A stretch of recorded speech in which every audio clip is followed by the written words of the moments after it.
Good evening, ladies and gentlemen. I'm Riley Harvey for VCN, and this is the Thursday night handicap race.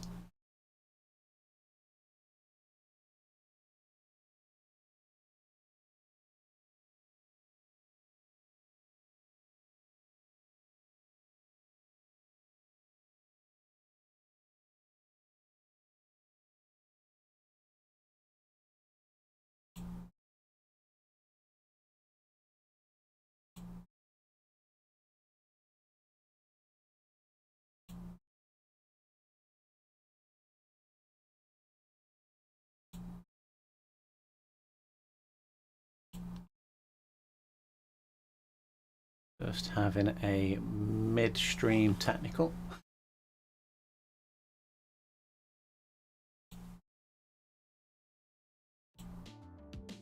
There we go. That's looking better.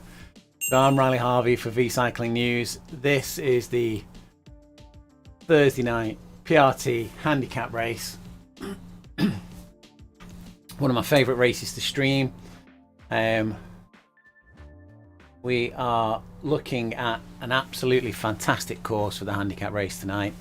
The Muro di Sormano, which that's just a beast of a course. Should work really well with the handicap format. For those not familiar with it, the handicap works on the fact of you take your FTP, a recent FTP, and you divide that FTP by 3.2, and that will give you your weight to enter in the game. Now this means that people who are at the top of their game, the more elite riders, they have a weight penalty. They carry extra weight into the race. Those who don't ride as frequently, have lower FTPs, they carry a lower weight into the race, and it generally means that it's just a bit more of a balanced race, a bit more of a balanced field, and that all the riders can compete more evenly together. And just makes it more challenging, interesting for everybody. So if you've not done it before, if you've not had a go on this race, then I really suggest you get involved. Will, who organises these races for the Precision Race team, well, he doesn't organise them for Precision Race team, that's where he's from, he's one of the coaches there. He does a fantastic job organising interesting different courses from all over the world all the time, and it's really worth getting involved.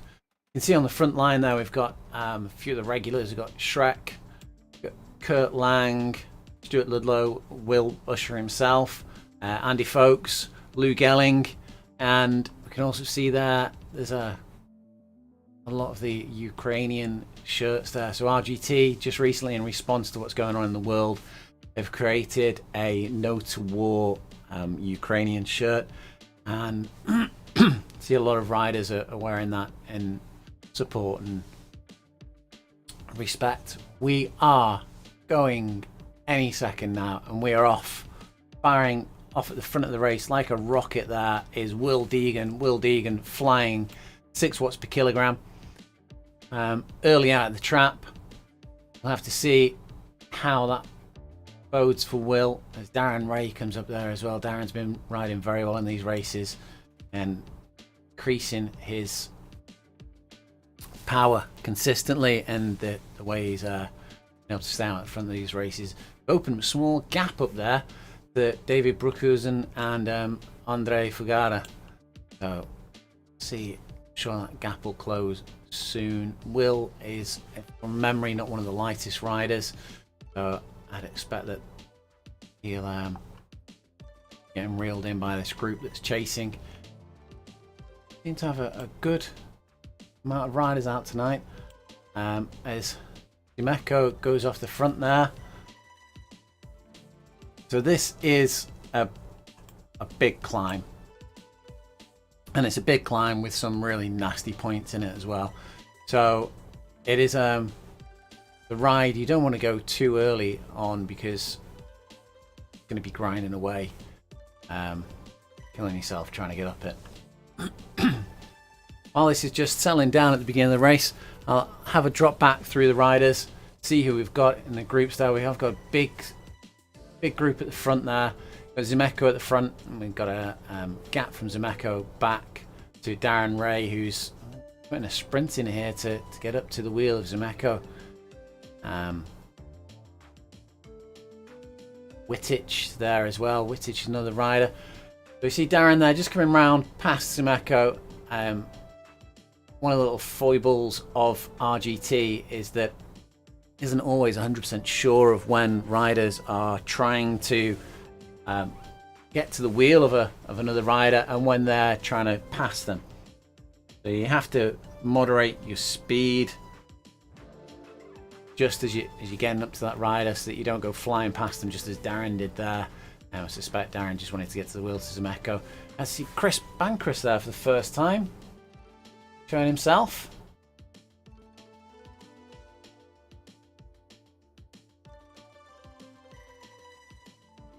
We're having a very strong front group here. We've got Bancross, Wittich, Rukus and Sormano, and Deegan's just dropped off a little bit there. We'll go back through the group, see who's come out to play tonight. Mentioned all these guys already. Will Deegan, Stuart Ludlow. We've got Shrek, Guy Hepner, Muro, Garda, Bartle, Rowe, Greasley. We've got Andy Folks there as well. Matthew, Ollie Perkins, Laser, Will Usher in the group there. Alori dropping off the back just slightly there. We've got Kurt Lang and no man's land between the two groups there. As Martins is just bridging across. Martins, seen him in a few races. Slightly unusual racing style. He will expect that he'll probably make a big run here from this group up to the front. He's capable of big bursts of speed from the last few races I've seen him in. Got Ordonez, Basilotti,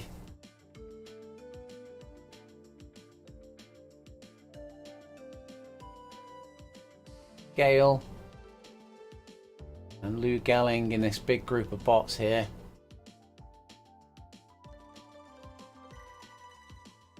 Got Boniver,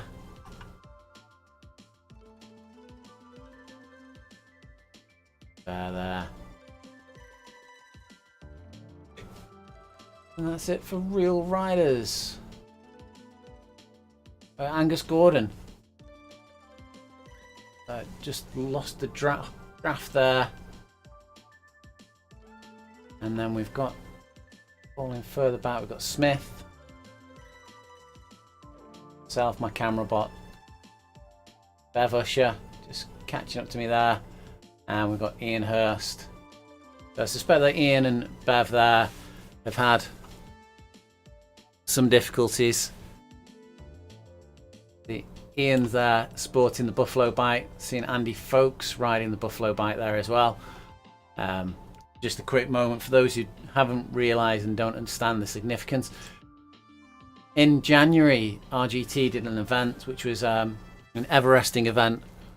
Rather than the usual attempting to do an Everest in one day, they spaced the Everest out over the whole of January, and it wasn't so much about the Everesting event. It was to raise awareness for World Bicycle Relief and to raise awareness for that charity, which Ian is sporting the Team 3R jersey there, the World Bicycle Relief jersey that Team 3R support. And good statement there, the power of cycles. So anybody that completed the Everesting Challenge in RGT in January was awarded the chance to use one of these Buffalo bikes, which look pretty bizarre when you see them in the pack with everybody else on road bikes. But they are really obvious, and they do keep awareness up for the World Bicycle Relief, which is great. We saw Andy Folks in the pack with one earlier on, and we'll go back to him now, or go back to the front of the ride and just check in with those guys. See Darren Ray at the front there. Darren being chased by Will Deegan, Chris Bancross. Lasers up there at the front now. Stuart Ludlow still in the mix. And this is a little bit of a thinning of the group again. You see Andy Folks back there in about 8th position, 9th position he's in. And we're just entering the first sections of this climb now. We've had a little bit of climbing already, but this is where it starts to get a bit more serious. A heck of a lot of red on this course now. It will really play to the strengths of those who are benefiting from the lighter weights from the handicap. See Wittich just going through to the front there. Laser following. Will Deegan. Darren just easing back into the wheels a little bit now. And Darren's making a saving there of around about 6 watts. Chris Bancroft pushes past as well. Got to try and stay in contact but not overexert yourself now. There is a good chance that some of these riders that are hitting the front of the field will tire before the end of this climb.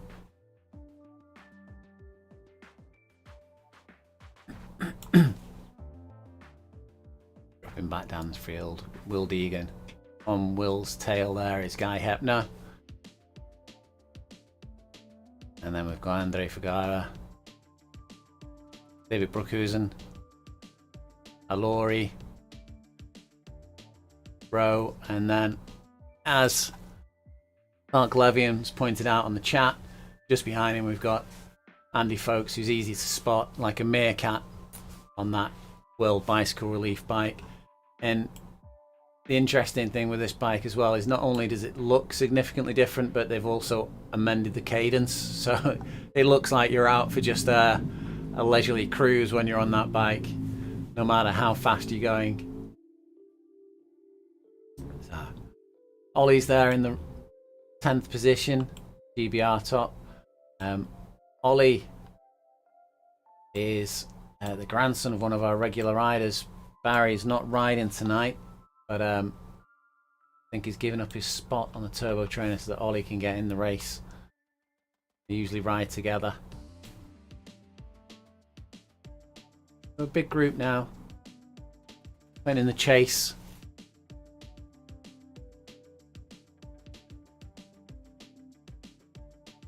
Check where Will Usher's back in 19th position. Will just being slightly gapped from this group in front.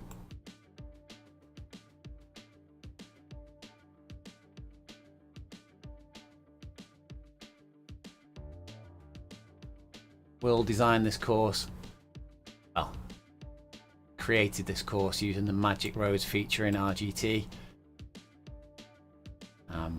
We'll be somewhat regretting that decision now, as he's back in 19th position, dropping off this group in front.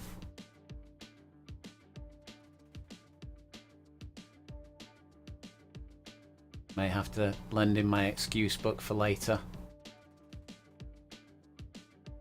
Having a taper session.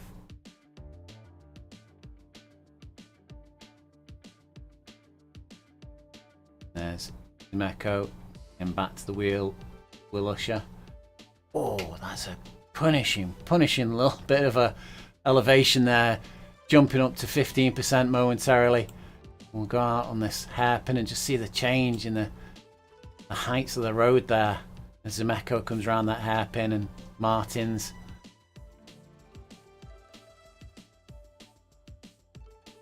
And that previous little jump in elevation will be having people reaching for the gear change there, definitely. We're getting some separation at the front here.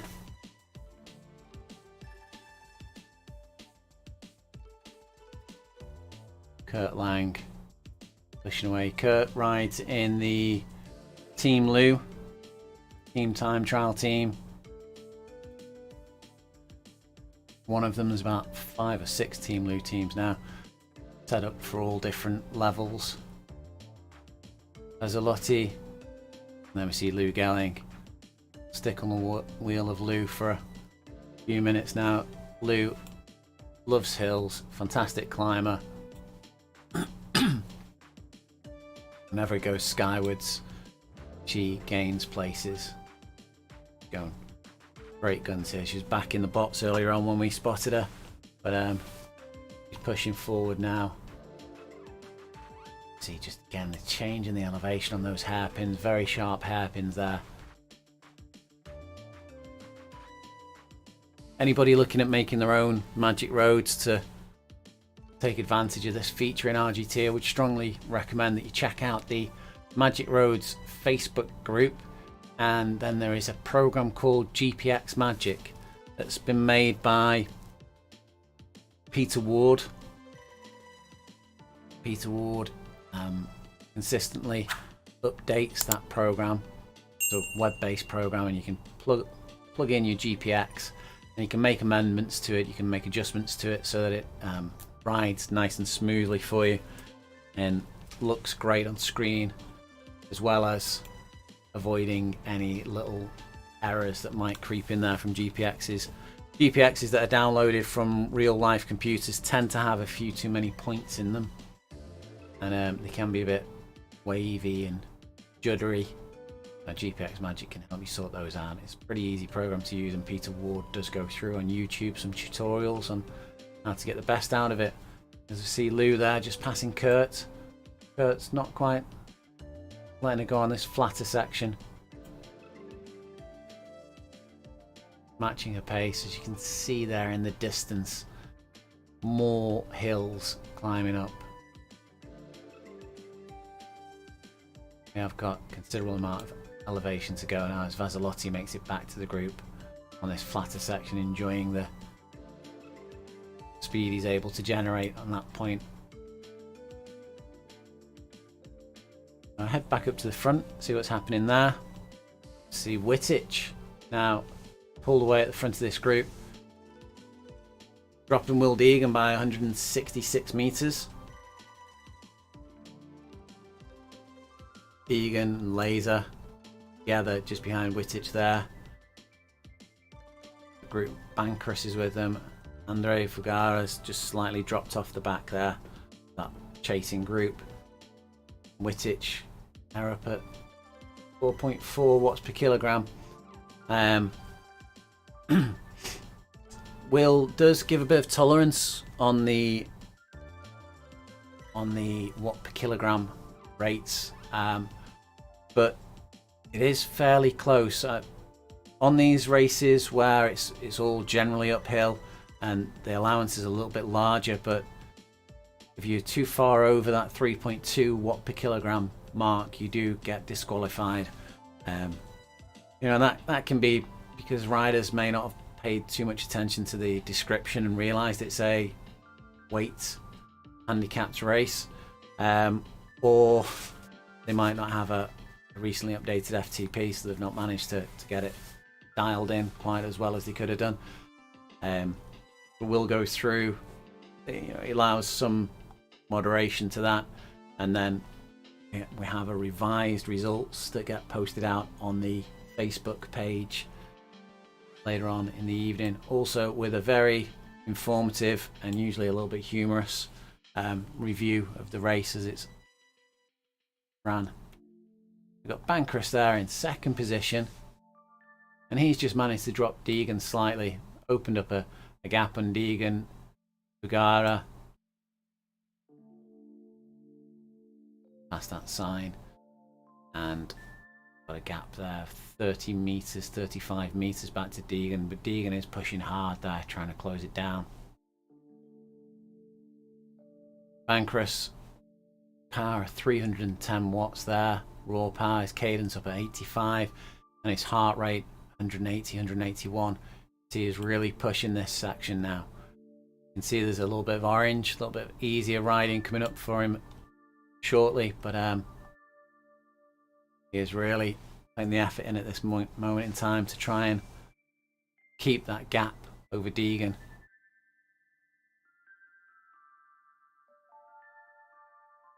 Deegan, Fugara there.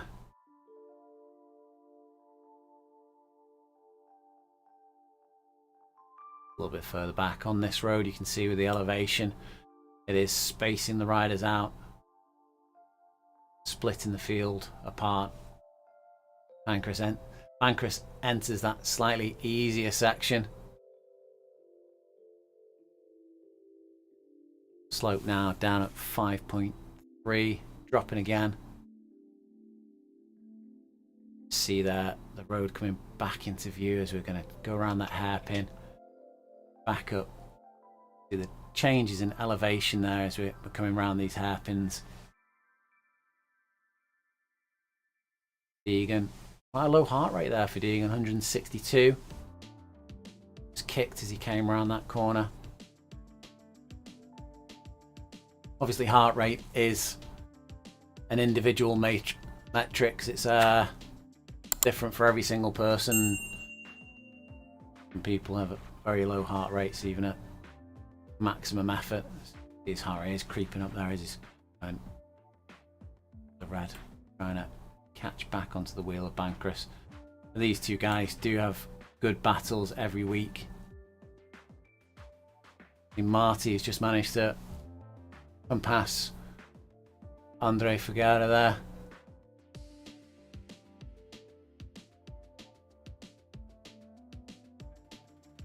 Darren battling with Stuart Ludlow there.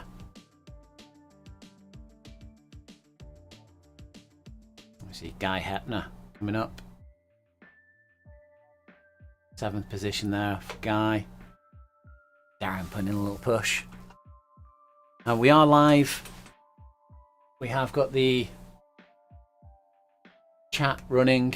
So if you wanted to get in touch, ask us anything about the software, anything about the battles that are happening on the race, anything about how the handicap is devised and what the difference it makes to the race, then please do get in touch. We'll picking up all of the messages from all the social medias. So we're live on Twitch, Facebook, YouTube, and a whole array of other different platforms, but they all come through to one central chat for me so I can keep you updated what's happening in the race.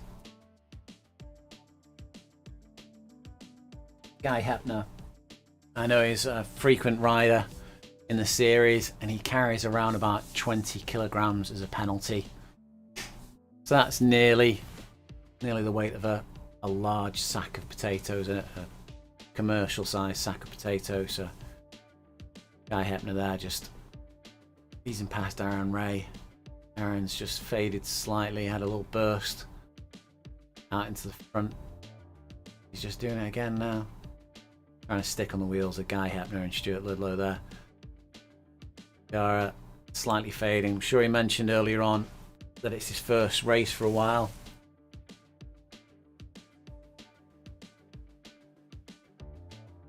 Yeah, it's his first training session since the last handicap race that he did, so Andre not expecting to be finishing high up in the rankings tonight. Just drop back a little bit further.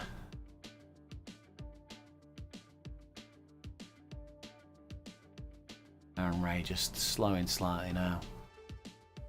And Bartle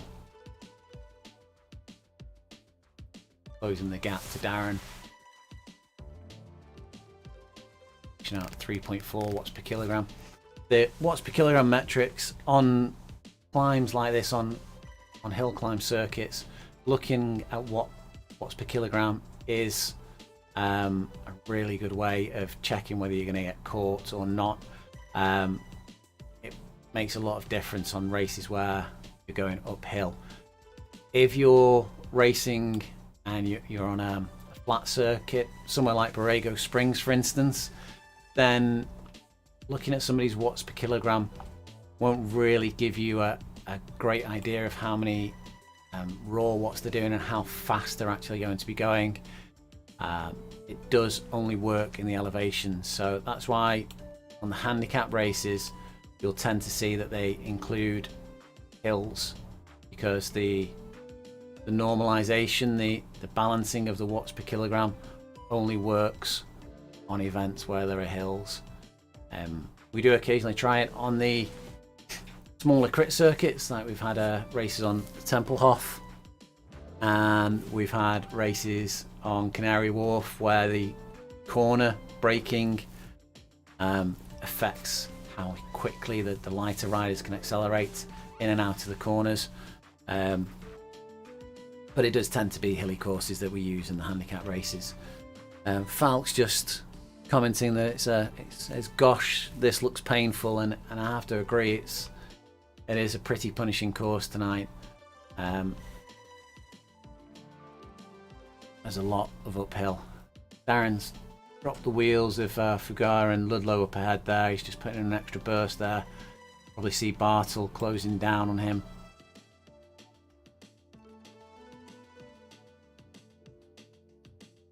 Darren there just making it back to the wheels of Fugara, but he almost stopped dead as soon as he got to them.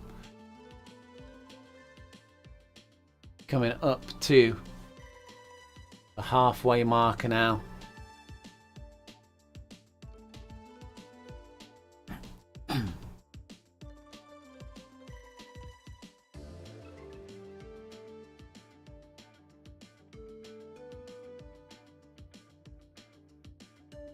Precision coaching halfway marker flag there.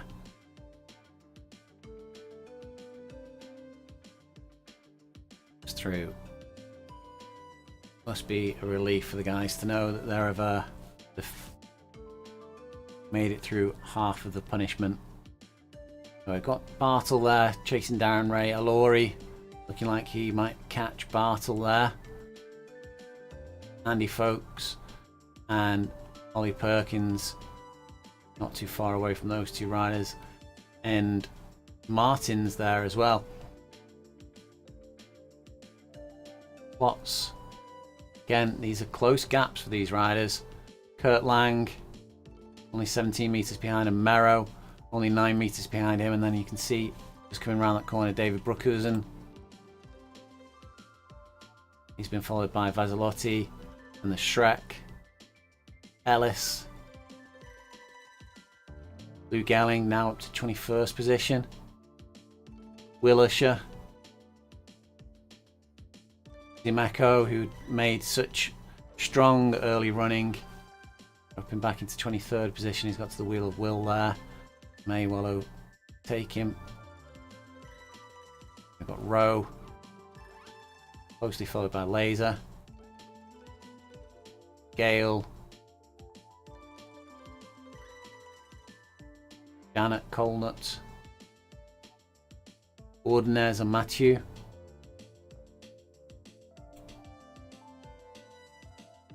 Angus Gordon, who's made great pace there. He's come from the back of the field this evening. We'll have to check in with Angus and see what was going on. It made fantastic running there to get back from where he was. Some bots.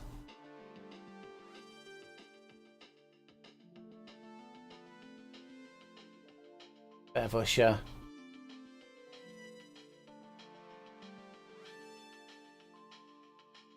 You may have noticed this Usher. Bev is Will's dad, so he is partly to blame for the pain that everyone's feeling this evening, but he's putting himself through it as well, so you can't blame him too much. We've got Bon Iver.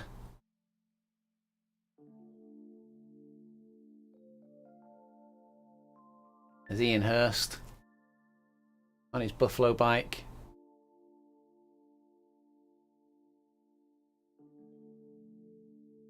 And then we've Greasley. I think that's the last live rider. We're going to fly back up to the front of this race and see how those guys are getting on.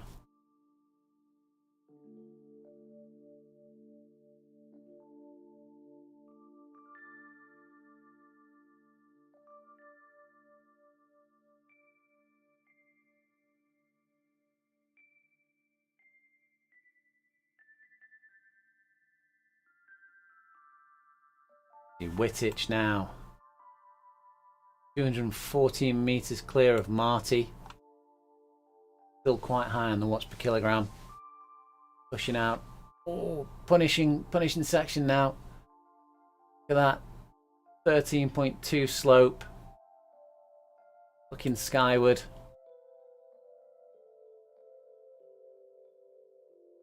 Easy's off there. Catch Marty coming around that section, I think, as well.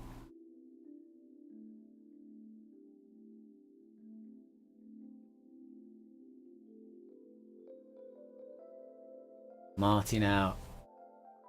Yeah, 200 meters away from Wittich. I haven't mentioned this evening yet the Combativity Award. And the Combativity Award is awarded to riders. As we see that road, just crushing section on that hairpin there. 13%. That's gonna have people reaching for the gear change there. Considering the life choices. See Chris Bankress coming up to it now.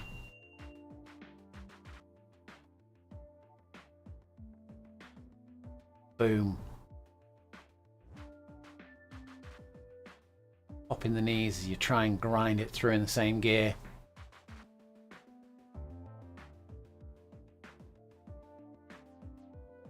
Yeah, sorry, heading back to the Combativity Award. There is a little bit of issues, as we mentioned earlier on, about riders not realising that it's a handicap race, possibly not changing their weight as they should do. I mean, I'm sure there are some people who willfully cheat in these races as well, but we give them the benefit of the doubt. Will goes through and looks at those riders and manually DQs them, and they are removed from the results. But really what we do then is we have a look at another way of awarding riders with the commendation that they deserve. And what we do is we ask for that information to come from the viewers, to come from the riders themselves, and we ask that people recommend a rider for the Combativity Award, and that can be for an immense breakaway, for closing down a breakaway, for dragging one of your teammates around. You're doing something like dropping a chain and then managing to get yourself back into the mix of the racing, which, you know, would take humongous efforts, and it's great to see that with riders, and that's why the Combativity Award exists, and that's why it's valued more than the podium positions in this race. It is the goal is to get the recognition and support and the kudos of your fellow riders. You see Ollie Perkins now in 6th position there, tussling with Guy Hepner, and Guy's trying to drop him, trying to move forward to the next group. Now just fluctuates for Guy there briefly, and Ollie goes flying past, as does Guy battling back to the wheel of Ollie Perkins there. Going to be interesting seeing these as they come to the finish line. Ollie has been working with his grandfather Barry Wilson to try and dial in his FTP. He's only a young lad. If I remember, he's only about 15, younger than that. His FTP is a little bit hard to dial in. I think he's got it pretty close though. He's a good rider, and these races are good for him. It's another point with the races that they do allow bigger age group to compete together because of this normalization, because of the 3.2 watt per kilogram max that's aimed for. It means that a lot more of the riders can battle it out together, and groups of different age groups can really have good tussle. I'm not going to pick out any of the riders in particular, but there are a few of the riders in the race tonight who are on the older side of things, let's just put it that way.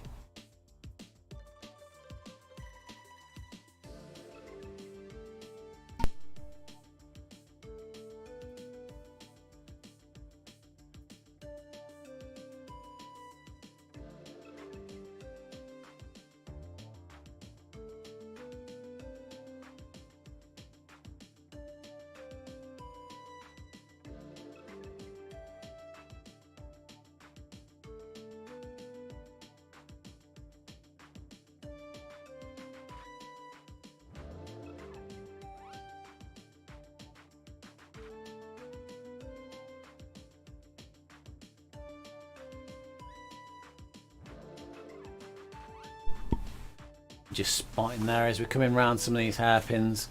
The gradients are really having an effect on the riders. They're almost stopping dead as they're coming around some of these hairpins.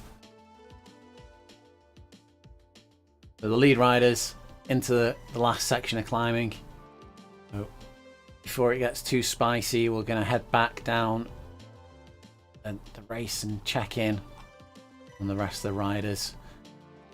Coming on Stuart Ludlow here. Stuart being chased down by Bartle, who's got the imposing figure of Andy Folks just on his wheel, enjoying the drafting. 6 watt save, oh, jumped up to a 13 watt save in there. And then Kurt Lang, Andy Folks' teammate, 12th position. Martin's 13th. Klotz not too far behind. See David Brookhuizen and Mazalotti. Trek, Will Usher, and Lou Gellin now up to 20th position, and Zimeco there as well. Missing a couple of PRT ladies tonight. Rhea Rush is missing, Nikki's missing, Ursula's missing. I'll mention a few more, but probably don't want to know them. Be good to see them back next week. I know some have got some technical issues, and you can class work as being a technical issue as well. Got Shrek there. Lou desperately fighting to get into that group, and I'm sure she will before too long. Darren, 21st position.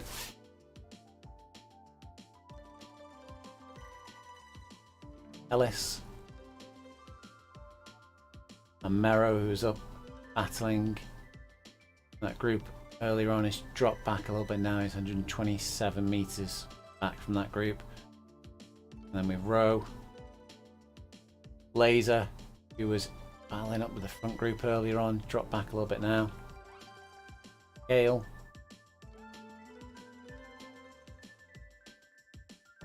too far off the wheel there. Gale is Matthew and Janet Colnett. Ordonez and Angus Gordon. Now, I think I'd have to put a shout out for Angus Gordon for the Combativity Award here, because I think he's a fantastic race tonight. It's one of his first, I think it may be his first attempt at the handicap race. Say it looked like he'd had some issues at the beginning because he was way back at the field, and he's made it up to 30th position now, coming up on the wheel of Ordonez there. Flying back through the bots now. So the bots are back to pace bots. We did have some real bots in the races previous weeks. When they've made the change in the RGT settings, Will had given them a go to see how they worked with the handicap races, and they didn't obey the handicap. They cheated. So we've gone back to using pace bots. The real reason for the pace bots is to help anybody who's been struggling with the racing, who's got stuck at the back of the field, and just to give them someone to ride with, some company in the lower power areas. Not really to be in the mix of the racing.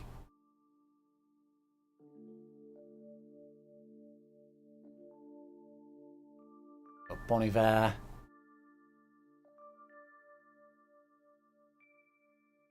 Beasley, and I think we missed Bev Usher there. I'm not sure if he's had a technical this evening. I know the other week he did forget to charge or to plug in his iPad, so he's not done the same again. Just had a shout out from Sergio, who's watching at home, for the group of Bankersteig and Hepner. So we'll go back up to those guys. We've got Wittich now, still clear on the front, 155 metres away. He's come past the sign there. Just reading that. Just about pick out in the distance, coming around that corner. Marty. Marty 120 meters clear of Bancross.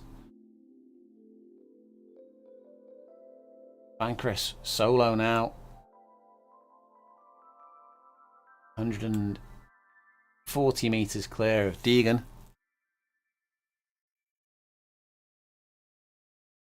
Deegan now 125 watts, 3 watts per kilogram. Trying to drop Ollie Perkins now. That's in a dig. Up to 325, 350 watts per kilo, 350 watts.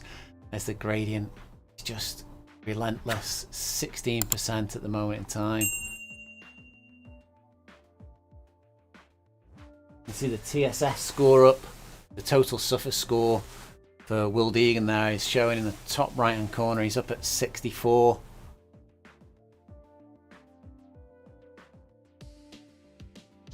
Race last 38 minutes so far. He's up at 64 on his TSS. Ollie Perkins still tussling with Guy Hepner there.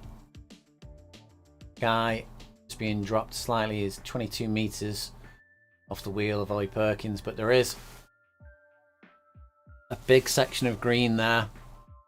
Well, decent section of green, I wouldn't say big. And a descending section as well. Ollie, I know in real life he's quite a light rider.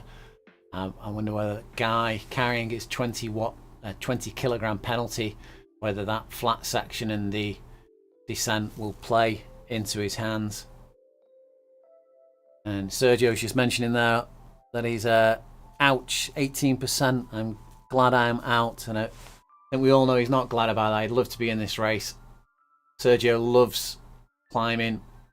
I don't think he loves carrying the handicap that he gets in these races, but he does love climbing. Fantastic racer, and he's well missed in these races. Always in the mix. Usually brings along a crew of his Portuguese riders with him as well, so he's never alone. He's always got a few friends' wheels to stick to.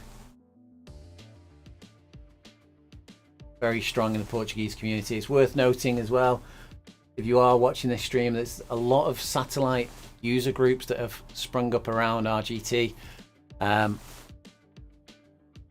You've got the RGT users group, the main page really. It's got 10,000 followers, 10,000 more followers to it now. But you do have lots of groups springing up with native languages in. So Sergio is Portuguese. He's created RGT Portugal, and there's RGT France. There's also an RGT Australia now. It's great to see a stronger growth in the southern hemisphere. But all these different language groups that have sprung up. RGT Hungary as well, that people can communicate in their own language a bit easier and quicker, trying to translate English all the time. Laurie now putting out 3.4 watts per kilogram, 220 watts. And just seeing Guy Hepner there slightly eke out a bit more of a lead over him. Bugada back in 8th position, racing really well tonight, but he's being closed down by Kurt Lang and Andy Folks there. So Falk's commenting that it's essentially one long threshold effort for the riders today. Tough physically and mentally. Yeah, it's a really hard course tonight. There's not been much in the way of respite for the riders once they start on this climb, and it's scheduled to get worse as we're cranking out 18.5 degrees now. Andy just chilling, riding this shopping bike going up here. The boys in front struggling. They've obviously chosen the wrong machine. How would you use a road bike to go up a course like this? Zimeko's just joined up with this group. Zimeko was racing in the group with Will Usher. Oh, Martin's middling there. Bartel and Bruckhusen.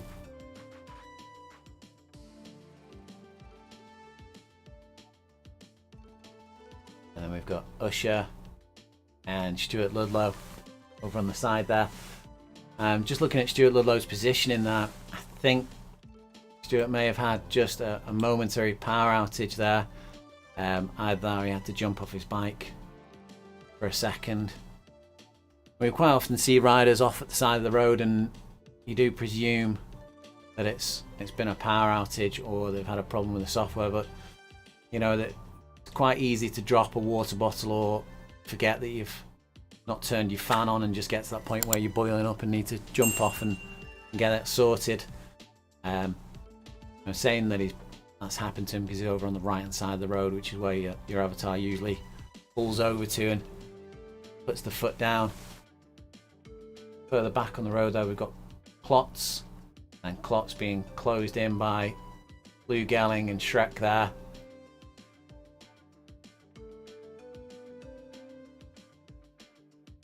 Bazzalotti further down the course than he was earlier on. And Darren just in his blue power level there, just eased up. I think these hills are punishing. So the first riders are just coming to the top of this climb now, so I'm going to head back up to those riders. Got Wittich, only a small amount to go till he crests this climb.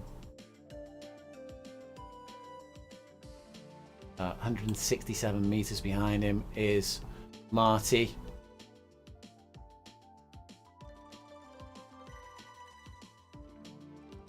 See the crest of that climb in the distance.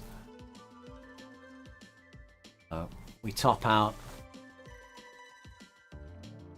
still crushing nearly 18% on the gradient at this moment in time.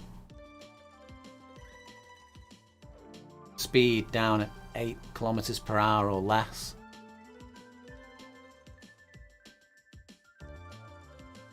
Now we just see the top of the climb, gradient easing ever so slightly. I just take the camera down to the road, you can see, looking at the sky.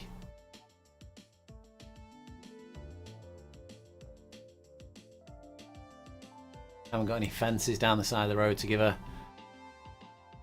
little bit of an indication of how steep this actually is, but very punishing. We're just easing slightly now, 8% gradient. 21%.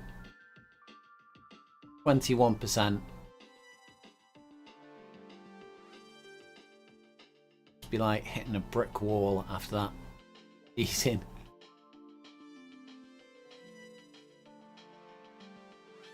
And Wittich, we're breathing a huge sigh of relief. They crest this and enjoy the green that's beyond. Over the top, slight descent, and then ever so slight little bit of gradient then following, but much easier. Road before. I don't know if you guys picked that up, but there was a small moment there where Wittich did a little bit of a U-turn. I'm not sure if that was my internet glitching briefly, or if that was a small error in the GPX. You do occasionally get double points on the GPX, one laid on top of the other, which can confuse the software. And it's very hard to spot whenever you're creating the courses and adjusting them. The GPX points are directly one on top of the other. We'll just drop back and see some of the other riders coming over the top there. Marty, the 18%, and just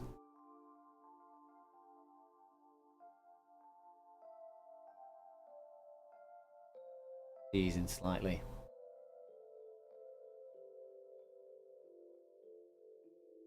Over the top now. Drop back to Bancross. There's a possibility here. I think Wittich and Marty are going to be close on the line here for the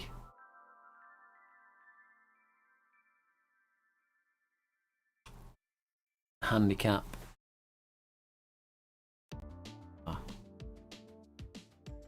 Wittich has dropped into the descent there. Their power's dropped down to 0, but they are still pushing 4 watts per kilogram as they're plugging away there. Bankrus, 13%. 13.8. And they're over the top.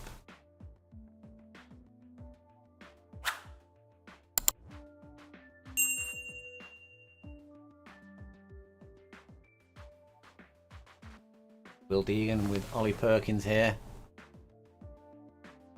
So we expect that Ollie is going to benefit from this heavy gradient. Wouldn't surprise me if on the next point where it jumps up he just pops in front of Will Deegan. Guy Hepner there as well. 11.7. Ollie possibly just struggling with gear selection there as we're up at 13 degrees. 13.8.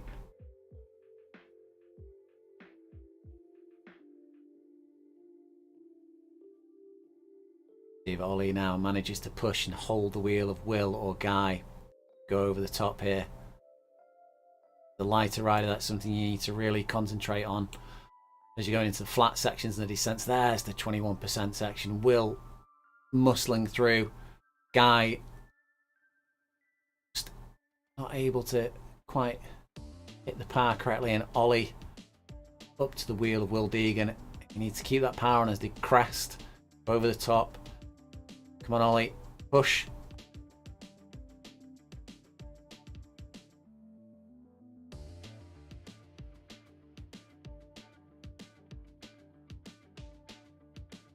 He needs to make sure that as Will comes past him, he needs a little sprint there to get back onto the wheel of Will Deegan.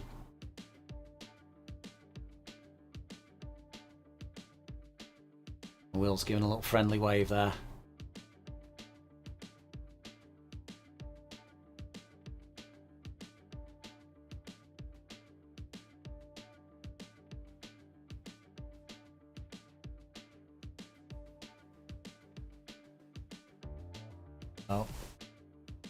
Go up, Bankrus, Marty,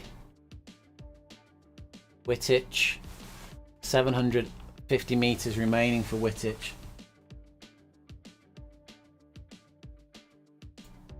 .2 kilometers clear of the nearest rider.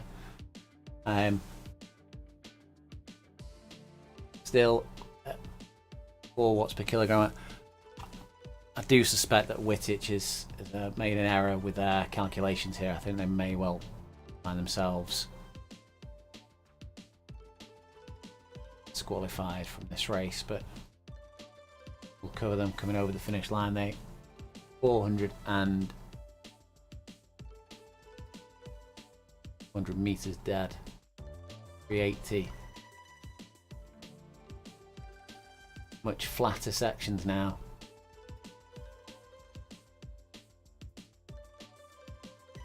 They open up a sprint for the finish line. Be able to see it coming into target any moment. 150 meter marker. 100. 5, counting it down as we come into the precision coaching banner, and Wittich is finished. Marty, 830 meters left to go.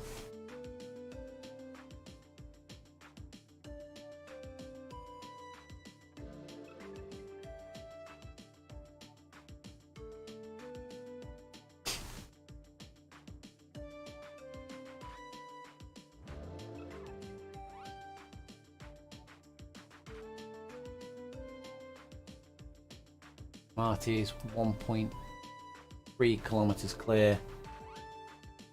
The next rider on the course.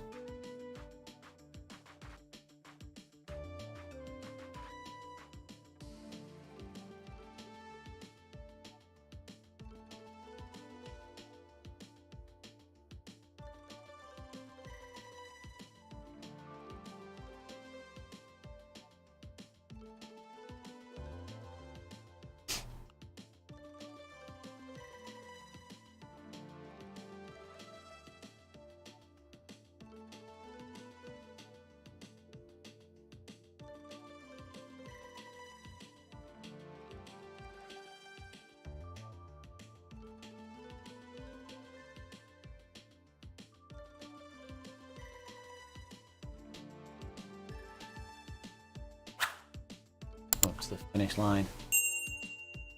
Marty's over in a time of 52 minutes. Pancras just hitting a little bit of elevation, the last little kicker before the finish line.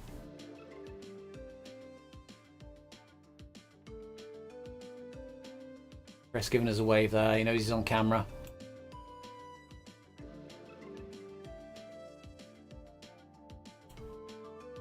.700 meters left to go. I'm going to see a sprint, I think, from Chris here. He's going to put everything he's got to finish this in fine style.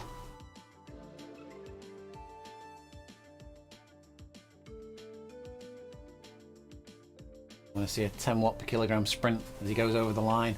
Just looking back on the rider listing there, I can see it's kicking off in the background between Will Deegan and Ollie Perkins. And they're battling there, going deep into the red, and Will Deegan was hitting a 10 watt per kilogram sprint momentarily.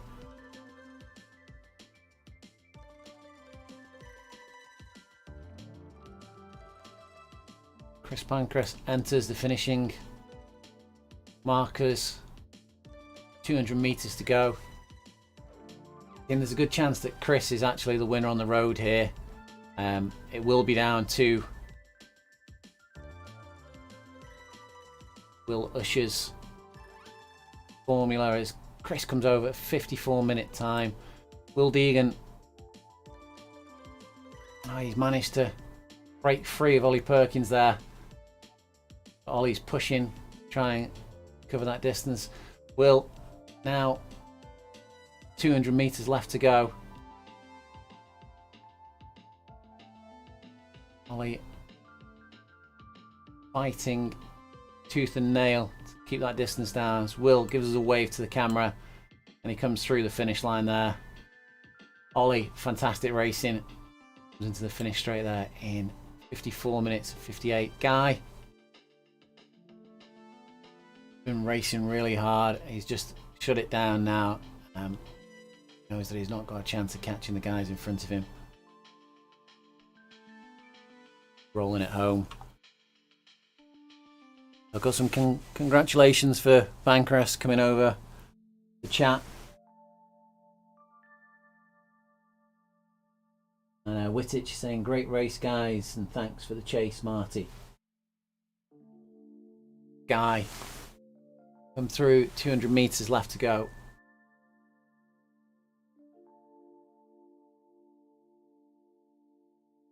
.100 and he's come through the line in a time of 55 minutes 47. Alori 7th position. So these positions are going to be reviewed. Race control, have a look at these and just check. Zemeko, who flew off the front beginning of this race. Well, he did feel some pain as he came into the elevation. There's some shout outs coming for Deegan, Perkins and Hepner there as well. Zemeko comes over. PSS score of 88.4. Brookhuizen, Andy folks. Is Brookhuizen aware that Andy is there? Andy leads. Brookhuizen opens up a sprint. Brookhuizen absolutely flying. And Andy couldn't quite respond. That was great riding. Oh, I've got Kurt Lang and Will Usher now. This will be interesting. I think Kurt needs to go early if he's got any hope of beating Will. Will has got a phenomenal kick on him. Will just eases, sits into the draft. Kurt looking back.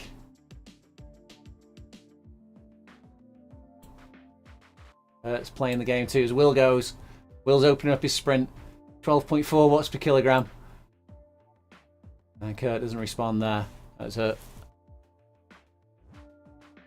hard one to respond to as Andre Fagada comes through 13th position. Good riding considering he's not done much in recent times. Sergio, I hope I'm doing justice to the pronunciation that you taught me there of Andre's name. I'm doing my best. Andre opens up a sprint now for the finish line, just for show. 5 watts per kilogram. As Bartel and Ludlow battle it out. Bartel comes through front of Ludlow there. Martins 15th position, 75 meters clear of Gale.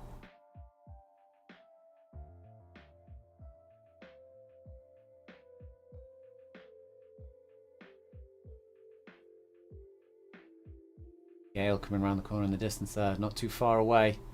I don't think she's going to recover Martins. That's some good riding from Gale. They were further down the course, further down the rankings earlier on when we caught up with them. As Martins comes through. Gale, I'm just under the hour. Then we've got Lou Gelling and Shrek here. Shrek's got the power. Seized. Let Lou go through. Is he going to follow the wheel? Now we see Shrek starting to open up a bit of a sprint there as Lou goes. Lou, 5.6 watts per kilogram. And Shrek follows her in home. Plots. 20th position. Falk's just commented on the chat there that was carnage. It's been a challenging race for a lot of the riders. And this will be a memorable one.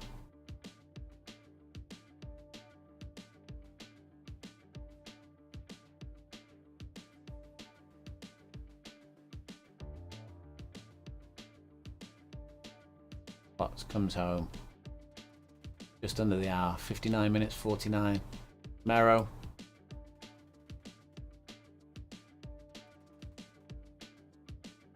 Riding under the New Zealand flag. Past the 250 marker. 200. 150 around this last bend. Curve in the road. Shuts it off. Cruises home. Darren Ray in row now. Closely followed by Angus Gordon. We're into the finishing straight. Rowe's gone out in front. Darren just fighting his way back to the wheel. He doesn't want to let Rowe get too far in front. Darren now opening up his sprint. 10.3 watts per kilogram. Comes through like a rocket. Holds Rowe off. Rowe doesn't respond. Angus Gordon there. 24th position from a man who started right at the back of the grid. Ellis, 25th.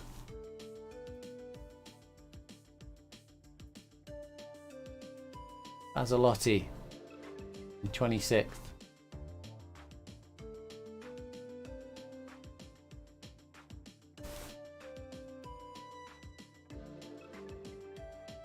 Comes under the 1K banner, the specialised 1 kilometre Lantern Rouge.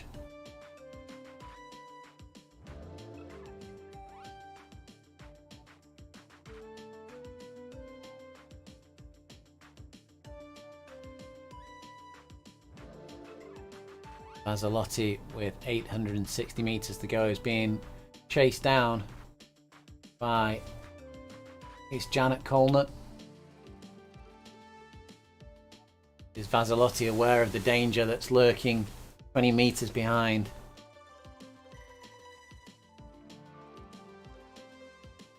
Bazalotti just opens the pace up a little bit.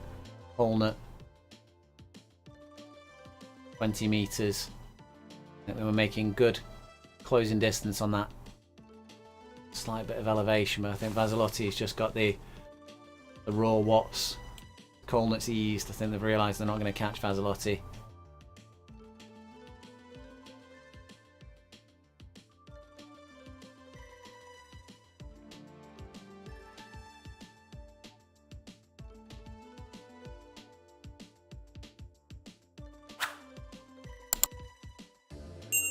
Mazalotti coming up to the finishing straight.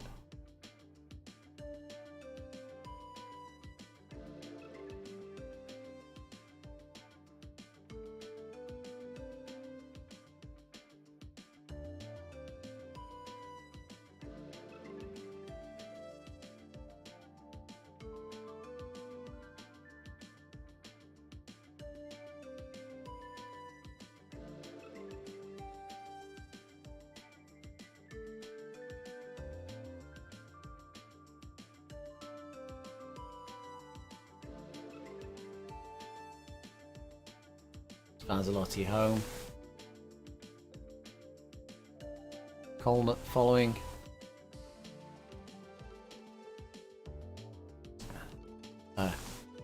Just a quick mention of the fact that this is a precision race team event, precision coaching, and also now precision rewards is part of the group. Colnut comes over the line there. Laser chasing the bot Montana, sitting on the wheel in the draft. Precision rewards is a new company to the group, and Precision Rewards is a discount scheme system. Will, who's been coach and competitor for a number of years, has built up good relationships with many of the companies that you'll know through cycling. And Laser comes over the line, beating the bot Montana. Gordoners comes over as well. 1 hour 4:41. Ian Hurst now.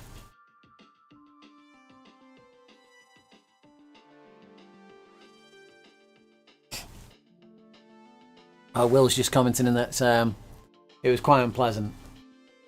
I didn't really play to Will's strengths that course. A little bit too much of the upness.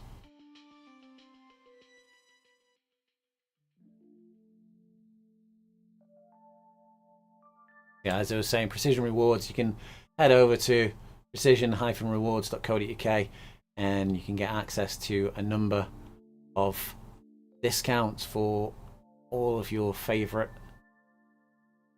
cycling products, including Specialized, Torque, Wahoo, a number of others, as Ian Hurst comes over the line.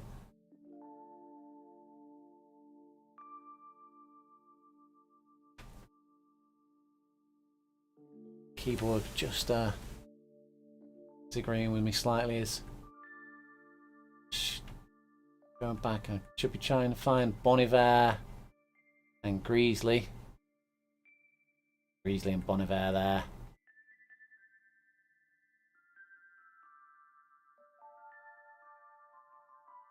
Just coming up on the killer part of this climb now, the two riders.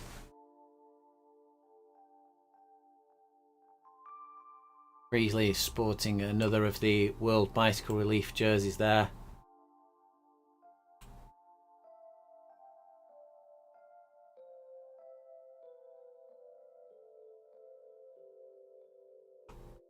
World Bicycle Relief is the chosen charity of RGT. Make life easier for them. They've just decided to choose one cycling related charity and go with that one for all events.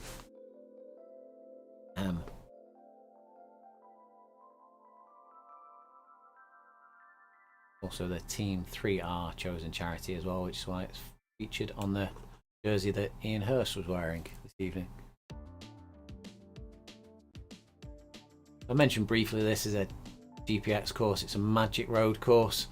That is a term that RGT use for courses that have been brought into the platform by users. Greasley just hits that killer 21% section. It's not a very long section, but when you've covered that amount climbing, we're up at 759 meters now. It's enough to really challenge the legs.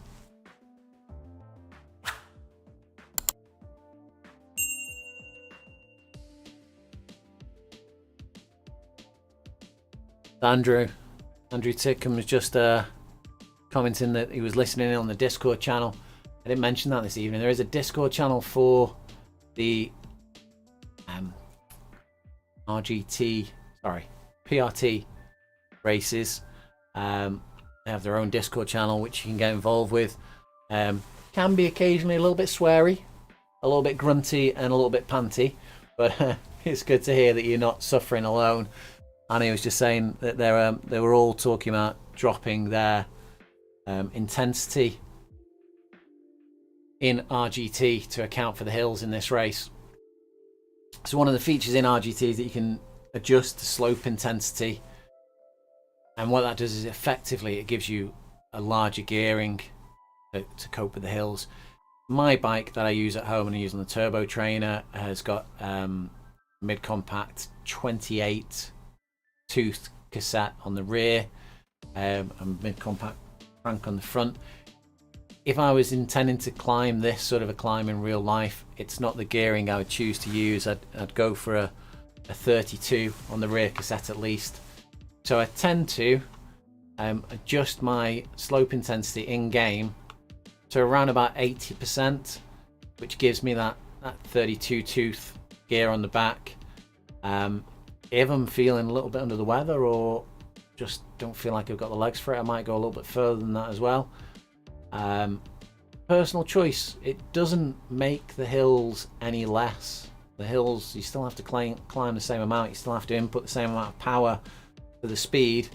All it does is effectively make your gearing on the rear cassette larger. So you're going from, as I say, a 28 tooth gear to a 32, or even bigger, go up to a 40 or more. I used to use it a lot on my old bike because that was a close ratio 12-24 cassette on the back, and I was standing on virtually every hill climb on that until I was adjusted the slope intensity. See that Greasley now just onto this descending section, a bit of a breather, bringing the power right back down. And Bon Iver, they've just eased as they've come over the top of that climb, that last killer climb. So we've got good descent now for Greasley. Drop back to Bon Iver momentarily.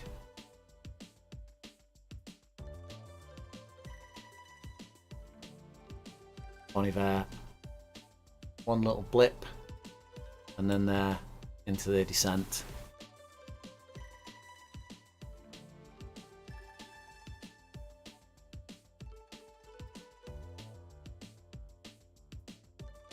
I may do,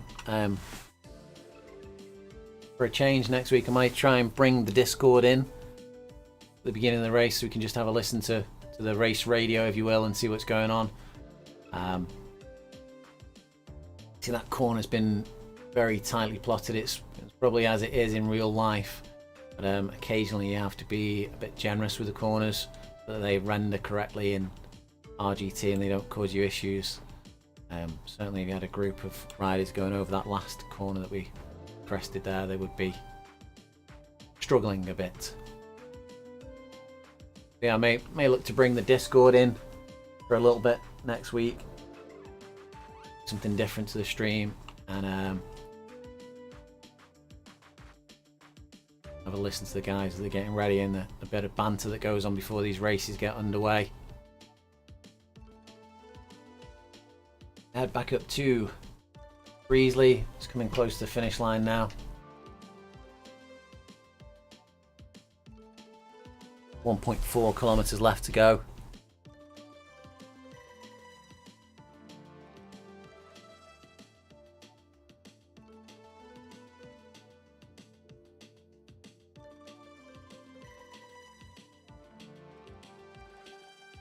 We go in here, we can see on the road there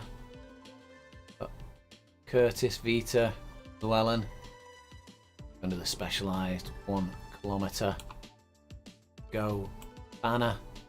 The road markings is something that RGT does automatically. It's another little feature that they've added in, thrown in there. They pull some of the names out from the rider list and add them on as chalk markings on the road.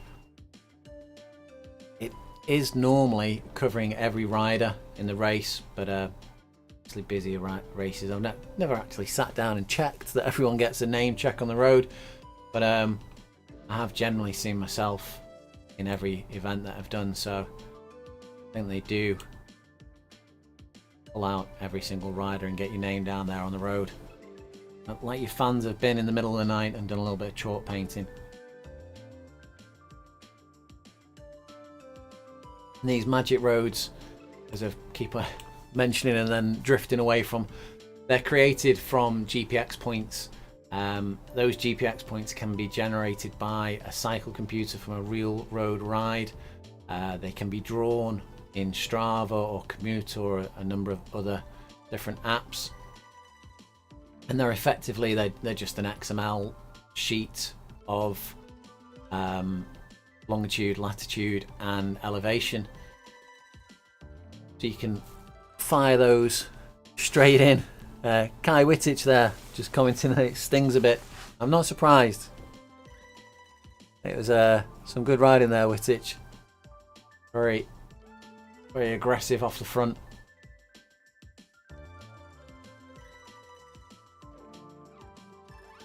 Got quite a bit of you on the camera.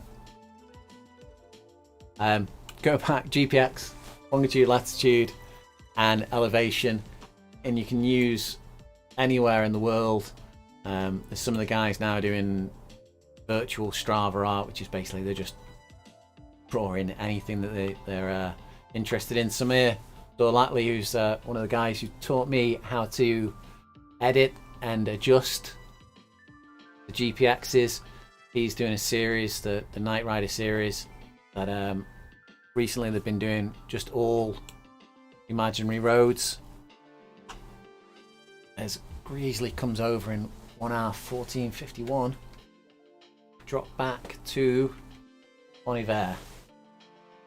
Yes, they've been doing all imaginary roads that have been interesting things, and they did Star Wars X-Wing the other day. It must be interesting for people when they're watching your Strava pop up when you've got these really quite bizarre roads that turn up.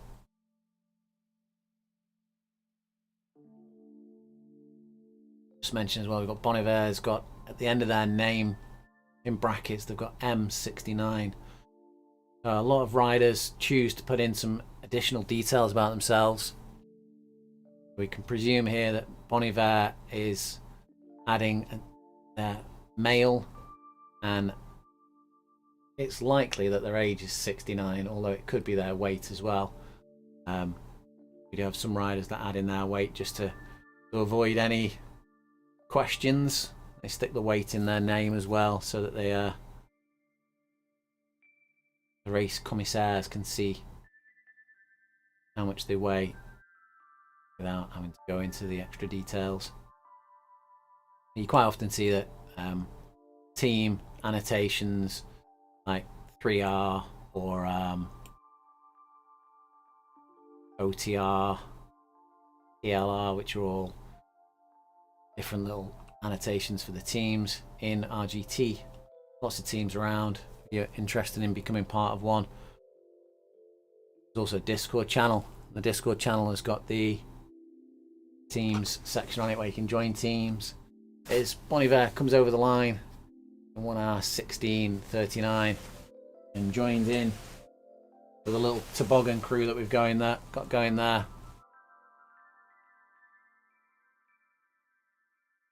So that's it for me tonight.